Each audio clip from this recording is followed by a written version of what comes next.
Professor Yagi, thank you very much for inviting us into your lab. It's a pleasure.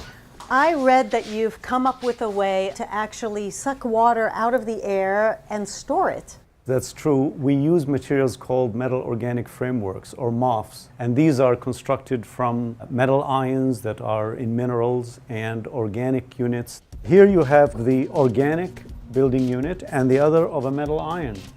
And we mix them together and stir to make the metal organic framework, or the MOF.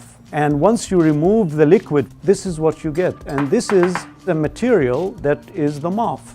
So what does that powder look like close up? So if I zoom in on a granule of this solid, the structure does not look very much unlike this. The metal ion and the organic are linked together to make the framework that is the MOF, and it encompasses space. The liquid will bind to the framework, to the interior of the pores. 1/3 of the world population live in arid regions where water is scarce. But that air in those regions contains about 30% humidity. These materials can take up the water from that atmosphere, concentrate it, and deliver liquid water using nothing but sunlight and the MOF.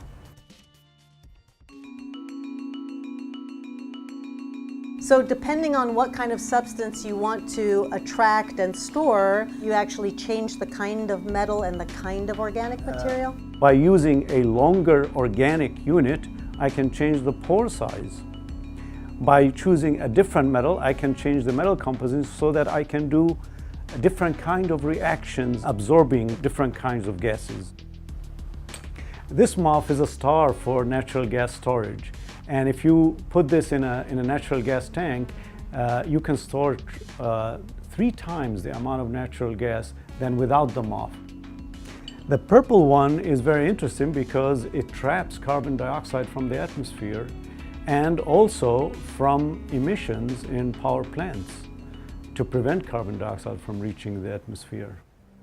It seems like this has been a revolutionary invention that could change so much into the future. When I started doing this research in the early 90s, I was interested in the beauty of molecules. I was not necessarily interested in making the new materials going to solve the world's problems. For a lot of problems facing society, such as water, such as carbon dioxide, these are tremendous problems that are being investigated using MOFs worldwide. And what remains is really the wide-scale deployment of these to actually serve society.